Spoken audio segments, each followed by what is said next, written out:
Olá, meus irmãos, a paz do Senhor, glória a Deus pela sua vida, meu amigo, minha amiga que nos acompanha aqui no YouTube, a Delvorada, que Deus te abençoe. Graças a Deus por mais essa aula desse dia. E hoje nós vamos falar de um assunto muito pertinente, nós vamos falar da arte de viver com sabedoria, livro de Provérbios.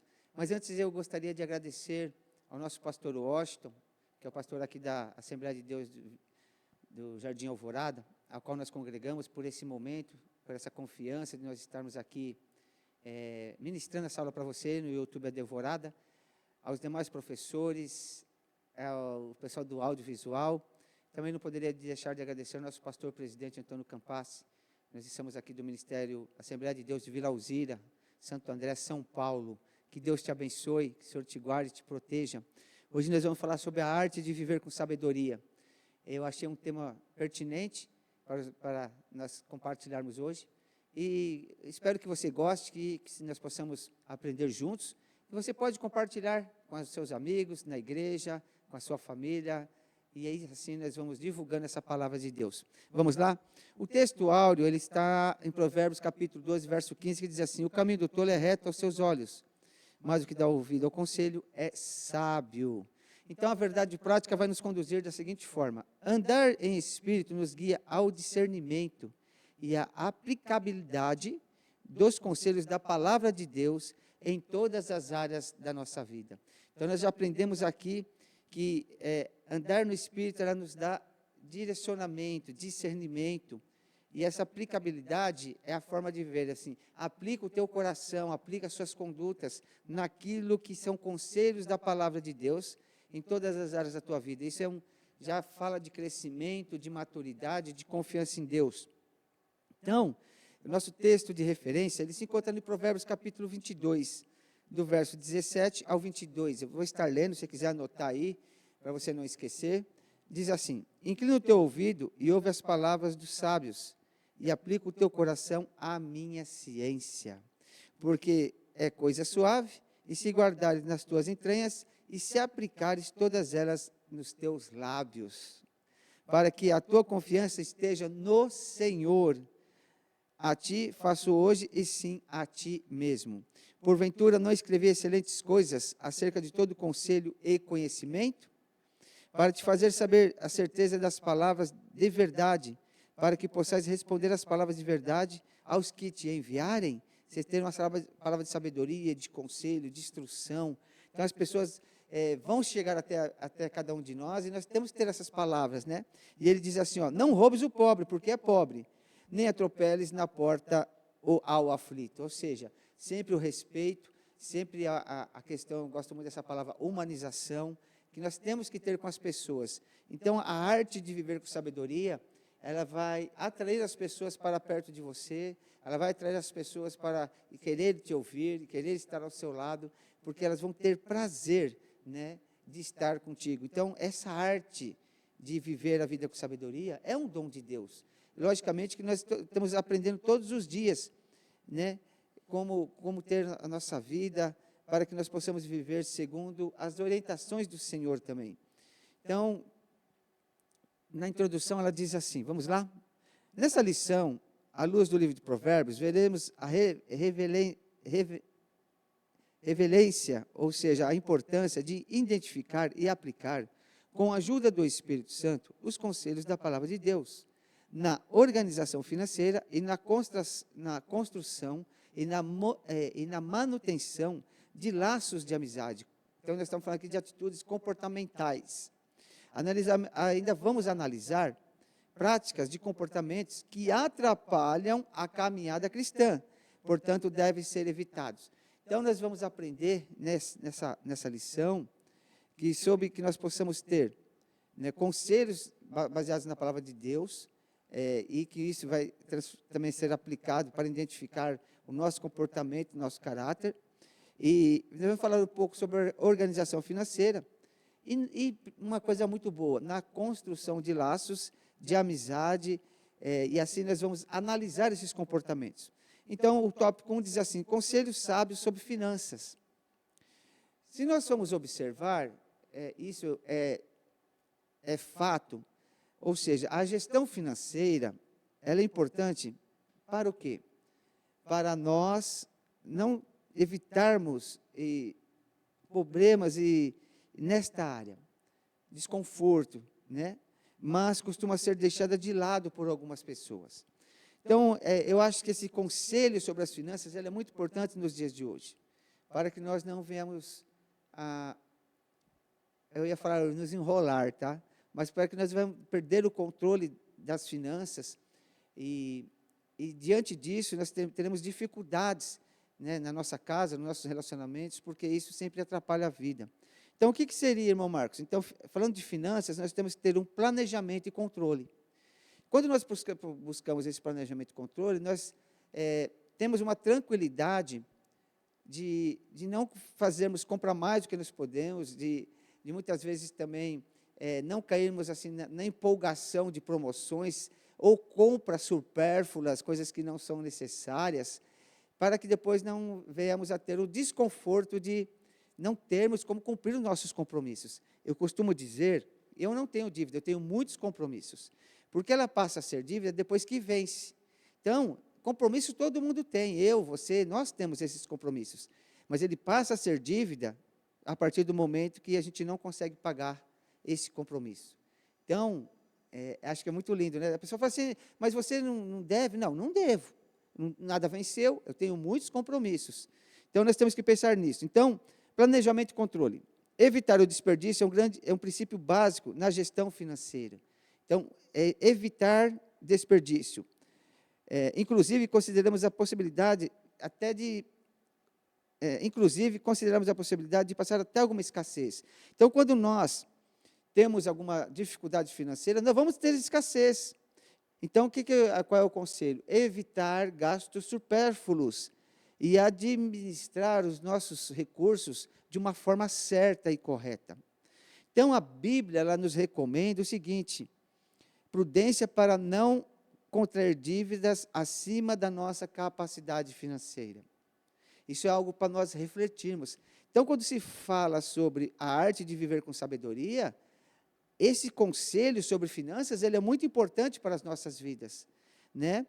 E aí nós vemos que tem pessoas que elas são presas no ciclo das dívidas. Isso tem que tomar muito cuidado. A Bíblia nos orienta a ter prudência para não cairmos no atoleiro das dívidas. Em Provérbios 22:7, nós lemos que quem toma emprestado é escravo de quem empresta. Muito cuidado com empréstimos, né?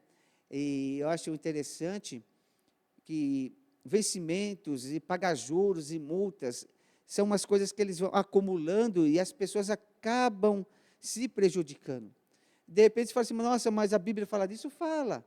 A Bíblia nos traz várias orientações para que nós tenhamos uma vida de paz, uma vida de conforto, sabe? Eu vejo que ser próspero, é muito interessante, eu aprendi isso, ser próspero é não ter falta de nada. Então, quando eu olho, a maioria das pessoas que estão à minha volta, elas são muito prósperas. Né? Às vezes as pessoas intitulam quem é próspero, quem tem um carro última geração, uma mansão. Ok, sim, é válido, mas a prosperidade é não ter falta de nada. Então, você vê uma pessoa que, de repente, ele não tem essa mansão, não tem um carro última geração, mas ele tem paz, ele tem alegria, ele tem felicidade, ele come as coisas que ele deseja, porque está tudo dentro do controle dele, está tudo dentro do seu orçamento. Então, isso é ser próspero, né? Então, é prudência para não cairmos no atoleiro das dívidas. E nós podemos dizer que um dos maiores vilões do controle financeiro é uma pessoa, financeiro de uma pessoa, é a falta de disciplina. Então, nós temos que ter essa disciplina, né? Esse cuidado para que nós não venhamos a cair nesse atoleiro, que nem diz aqui na lição. Então, sem disciplina, é impossível chegar ao sucesso para um planejamento estabelecido. Então, eu acredito que Deus ele vai falar muito conosco sobre isso, porque existem algumas coisas que a gente compra por impulso, ou adquire por impulso. Então, é momento de se pensar, realmente eu preciso disso nesse momento, isso é necessário nesse momento, eu posso esperar mais um pouco. Então, é uma reflexão para nós, para evitarmos excessos de gastos e a falta de um planejamento financeiro sólido e disciplinado. Então, porque eles são fatores de risco na vida de qualquer pessoa, né? Endividamento. Então, nós vemos aqui também um outro tema que fala que o risco de ser fiador, né? Assim, fiador é quem responde por outro, que assume o pagamento de uma dívida, se o devedor não pagar. Esse é o resumo, né, de quem é fiador. Quem responde por outro, que assume o pagamento de uma dívida, se o devedor não pagar. Então, é algo que nós temos que tomar muito cuidado também nessa questão, sabe? Então, quer dizer, ser generoso, ser bondoso, não anula a importância do cuidado, de gerenciar, de administrar os compromissos que nos são apresentados. Às vezes, nesse ato de bondade, de ser generoso, nós podemos também se envolver com uma situação que poderia ser evitada. Então, fica aqui um conselho para nós tomarmos cuidado. O aviso aqui é sobre o perigo de se tornar fiador sem ter como pagar. Então, nós temos que ter muito cuidado, são palavras de sabedoria para nós, né? Para cada um de nós. Outro tópico vai falar assim, o conselho sábio sobre companhias, sobre pessoas. O discípulo de Cristo deve estar atento aos seus relacionamentos interpessoais, para não ser levado a afastar-se do caminho do Senhor. Né? Sentar à roda dos escarnecedores, participar de certas conversas, evitar essas más companhias, porque a Bíblia diz que as más conversações corrompem os bons costumes. A gente acaba sendo influenciado, por pessoas, por músicas, por modas, por tendências. Então, hoje nós estamos vivendo um tempo de ter muito cuidado para nós não nos desviarmos dos propósitos de Deus, para que nós também não venhamos se entristecer, porque assim, sabe quando você erra, e quando eu erro, sabe, bate aquela tristeza, eu poderia ter evitado isso. É um arrependimento, né? Então, eu acredito que tem muitas coisas que nós podemos evitar. Cuidado com as más companhias. Apesar dos conselhos sábios, Salomão, em sua velhice, escolheu a companhia de esposas idólatras, os quais deveriam seu coração, aos quais desviaram seu coração para deuses estranhos. Ele, então, afastou-se do Senhor. Deus também de seu pai Davi. Este é um triste exemplo do risco de más companhias e do convívio intenso com quem pode nos levar para longe do reino eterno.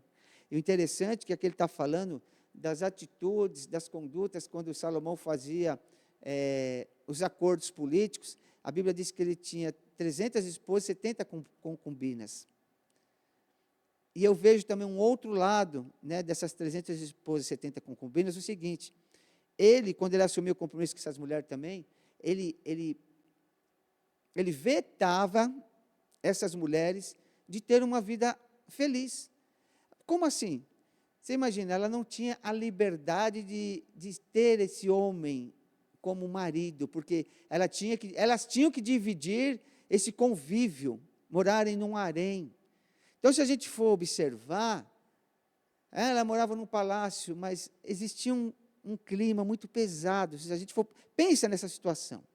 Elas ficavam privadas de não ter outros relacionamentos, de estar ali junto com outras pessoas. Eu acredito, o meu pensar, que eram privadas de muitas coisas que elas desejariam fazer, estar ao lado dele e não podiam, porque era muita gente, eram muitas pessoas. Então, é algo de nós pensarmos. E nós vivemos em dias em que muitos tentam influenciar crianças, adolescentes, jovens, a se afastarem dos caminhos do Senhor. A Bíblia adverte que as más companhias corrompem os bons costumes. Eu já acabei de falar que está em 1 Coríntios 15, 33, que há caminhos que parecem certos, mas eles são caminhos de morte, de destruição. Então, nós temos que tomar muito cuidado com as companhias com quem nós estamos nos relacionando.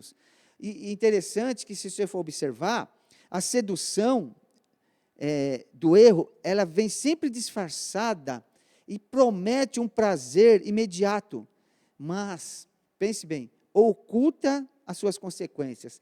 Tem coisas que aparentemente vão ser agradáveis, vão ser interessantes por um tempo. Depois vai vir a consequência, a consequência dessas atitudes, dessa conduta. Então, a pessoa oferece liberdade, né? O pecado oferece liberdade, mas escraviza. A pessoa fica escravizada pelo pecado. Promete vida, mas ela conduz a um vazio. Por isso, os jovens precisam estar firmados na verdade, guardando a palavra no coração para não pecar contra Deus.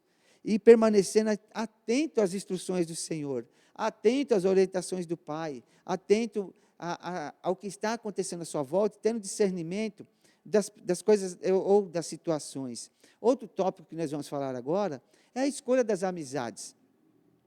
As amizades certas elevam nossa fé, pois nos aproxima de Deus. Por outro lado, amizades com pessoas que não conhecem, amizades com pessoas que não o conhecem, devem ser bem administradas, pois pode ser um convite para nós nos afastarmos do Senhor. Tem que ter muito cuidado. Portanto, devemos cultivar amizades sinceras, mas nunca nos afastar de Deus por causa delas. Então, lá em Provérbios, capítulo 12, verso 22, diz assim, o justo é o guia para o seu companheiro, mas o ímpio o faz errar. Então, aquele negócio de querer ser aceito, de participar do grupo, a questão da aceitação, tem levado muitas pessoas, por causa dessas escolhas de amizades, a se afastarem de Deus, se afastarem da família, outros deixam de estudar, caem em desobediência, em rebeldia, se esquecendo de quem o ajuda.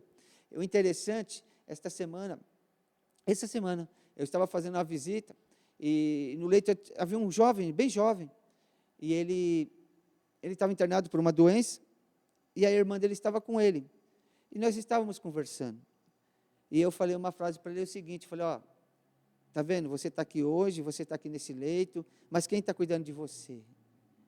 A sua irmã está aqui, provavelmente seus pais também estão ajudando, cuidando de você, e eu tinha ido lá no hospital, era 10 horas da manhã, e essa irmã dele estava dormindo do lado dele, do lado do leito dele.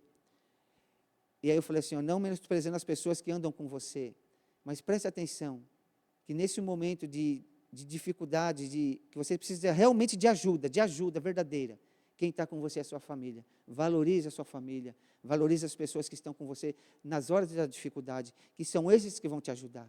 E eu vi que ele ficou pensativo, um jovem de 16 anos. Aí eu falei para ele, estuda, faz um Senai, faz um curso técnico, você pode ser um desses técnicos aqui, você pode ser até um médico se você estudar. Então, essa é uma verdade, né? Porque, às vezes, os jovens é muito fácil ser iludido pelo seu grupo, aquelas pessoas que estão à sua volta, aí desprezam a família, desprezam as pessoas que estão junto dele. Então, fica aqui uma dica para os jovens, fica aqui uma resposta para não se esqueça dos seus pais, não se esqueça da sua família, ok? Outro tópico é caminhando com Deus. Caminhando com Deus. Então, esse caminhando com Deus a vida espiritual se define pela direção que escolhemos seguir. Uau, andar com Deus. Essa decisão é minha e sua. Qual o caminho que você decide seguir? Não existe neutralidade, ou caminhamos com Deus ou nos afastamos de Deus. Eu achei muito interessante isso. Não existe meio termo. Ou eu ando com Deus ou ando afastado de Deus. Então isso, caminhando com Deus, caminhar com o Senhor, também não nos isenta de desafios, mas garante que não estaremos sozinhos, pois Ele promete dirigir os nossos passos. Louvado seja Deus por isso, e conduzir pelos passos do caminho da vida. Então, quando eu ando com Deus, quando você anda com Deus, é verdade, a gente podemos, assim, não nos isenta de desafios, mas eu sei que eu não estou sozinho, que Ele vai me ajudar, que Ele vai me conduzir, que Ele vai me instruir, e as coisas vão dar certo, para mim e para você. Então, nós vemos aqui, caminhar com Deus é ter certeza de vitória. Caminhar com Deus é ganhar, nunca é perder. Agora nós estamos no tópico 3, que diz assim, conselhos sábios evitam comportamentos destrutivos. O que eu quero dizer? Tudo que escraviza nos faz abrir mão dos nossos valores, destrói a imagem e semelhança de Deus em nós. Gente, como isso é verdade. Quando a gente vê alguma pessoa, às vezes, que tem algum vício, e aí aquela pessoa vai declinando, ela perde a sua identidade por causa dos vícios. E ali existe uma pessoa que foi criada à imagem e semelhança de Deus, mas o pecado, o vício, ela desfigurou, né? Posso dizer assim, e essas pessoas perdem a sua identidade, elas perdem o seu aspecto verdadeiro, né? Então, ela fica vulnerável ao pecado e à ruína. Então, nós temos que ver que quem governa ali, ela é a questão dessa situação. Os vícios dominam o ser humano e ele perde o controle de suas ações. E assim fica sem defesa, como uma cidade sem muralha. Ele é atacado todo momento. E quem governa a si mesmo fica vulnerável ao pecado e à ruína. Então, ele vai se declinando. Então, nós vemos que aí nós vamos falar também quais podem ser os vícios. Hoje eu tenho muito cuidado, assim, e a questão do celular, a questão da internet, as pessoas têm o vício da pornografia, que imprime imagem na mente de quem a consome, tornando um vício também destrutivo, como qualquer outro. Esse tipo de comportamento, ele ofende também a santidade de Deus, ou seja, quando a pessoa começa a consumir isso, ele está cometendo um pecado. Portanto, para que haja restauração, a pessoa deve experimentar o arrependimento bíblico, que reconhece a confissão da mudança de vida, o arrependimento. Olha que interessante, a Bíblia diz assim, quem se arrepende e deixa, alcança a misericórdia. Então, nós vemos aqui que Salomão ele fala assim, como alertou o sábio, quem alimenta essa prática não tem juízo, está destruindo a si mesmo. Entre os maus da pornografia estão dificuldade de estabelecer relacionamentos sérios, duradouros, busca constante por prazer imediato, problemas nos relacionamentos sociais, e diante desses fatos devemos repudiar qualquer tipo de pornografia, fugir dos embaraços do pecado que tantos nos rodeiam. Eu costumo dizer que a decisão é minha e sua, sabe? Então, nós decidimos se vamos fazer, se vamos acessar ou não. Então, a decisão é nossa. Então, é uma luta, mas ela é fácil de ser vencida. Hoje eu não quero. Hoje eu decido hoje eu decido não beber, hoje eu decido não ver, hoje eu decido não mentir, hoje eu decido não enganar. Toda decisão é nossa. É sobre isso, não é sobre o outro, é sobre eu ter a decisão. Então, as decisões estão conosco, comigo e com você. Mas às vezes nós passamos com algumas dificuldades, sim, aí pede ajuda a Deus, e nós vamos superar essa situação. Qual seria, irmão Marcos, uma recomendação? É necessário estarmos revestidos de toda a armadura de Deus, não apenas partes, mas de todas elas. É o capacete da salvação que guarda a mente, a couraça da justiça, que é a proteção no peito, que guarda o coração. A couraça ela é firmada no cinturão da verdade, com os pés preparados para a pregação do Evangelho. No meu braço esquerdo eu vou empunhar o escudo da fé, que vai apagar os dardos inflamados do inimigo. E na minha mão direita vai estar a espada da verdade, que é a palavra do Senhor. Essa palavra que nós estamos estudando hoje, ela tanto serve para se defender, como ela também serve para atacar. Então, a armadura de Deus é o revestimento contra as astutas ciladas do diabo. Uau! Então, hoje nós temos aqui uma receita para vencermos todas as tentações, vencermos todos os pecados, porque nós estamos estudando hoje, o tema nosso vamos lá de novo, nós estamos sábios conselhos, nós estamos falando sobre a arte de viver com sabedoria. Estamos terminando. Outro mal que nós devemos deixar é o vício de difamar as pessoas, de falar mal, porque quem faz isso é um caráter perverso, quem gosta de fofoca, quem gosta de intriga, ele só vai causar discórdia. Então, vamos evitar isso, vamos nos afastar também dessas pessoas. Uma outra coisa também que nós devemos afastar e ter muito cuidado é o vício da embriaguez. Quem se entrega ao álcool perde o autocontrole, fala tolices, toma as decisões destrutivas, abre as portas para a pobreza, brigas, ruína moral. E aí sim, o sábio foge da bebedice que afasta o homem do Senhor e leva a vergonha, a morte e até a violência. Então, esses conselhos, eles são o quê? É o vício de difamar o outro, é o vício da embriaguez, nós devemos caminhar com o Senhor, nós devemos evitar comportamentos destrutivos, e aqui nós entramos agora na conclusão dessa lição. Então, nós temos que viver na plenitude do Espírito, para que nós possamos ter uma vida de sabedoria, de graça, e o Senhor vai nos conduzindo através do Espírito Santo. Então, a sabedoria, como resultado do temor do Senhor, nos conduz a conhecer e aplicar os conselhos da sua palavra na administração das finanças, nós falamos, na seleção das amizades, uau, no discernimento e abandono, deixar das práticas e comportamentos prejudiciais para o nosso crescimento e o nosso desenvolvimento em Cristo. Se nós, irmãos, irmãs, meu amigo que está nos assistindo hoje, se nós tivermos essa habilidade de conduzir a nossa vida nesse crescimento e nesse desenvolvimento, não somente em Cristo, na igreja, na família, na sociedade, nós, primeira pessoa que vai ser beneficiada é eu e você, somos nós.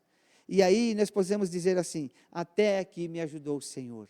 E aí nós vamos vencer, nós vamos ser luz no meio das trevas, nós vamos poder fazer a vontade do Senhor. Então inclina o teu ouvido e ouve as palavras do sábio e aplica o teu coração a esta ciência, a este ensinamento, a essa doutrina, e que essa arte de viver com sabedoria, eu e você, venhamos aplicá-los na nossa vida, nos nossos relacionamentos, e teremos uma vida muito abençoada, porque Deus se agrada daqueles que se esforçam a viver com sabedoria. Que Deus te abençoe. Eu quero te fazer um convite. No próximo sábado, nós vamos ter outra aula. Continue nos acompanhando no YouTube, Adel Alvorada. Mas eu quero te falar o seguinte.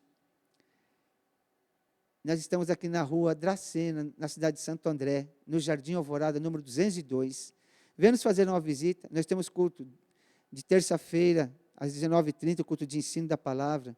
De quinta-feira, nós temos eu e a Elia Sós, é um culto de oração. E no domingo, às 9 horas da manhã, nós temos um culto, e às 18 horas da noite. Mas eu quero fazer um convite especial para você agora.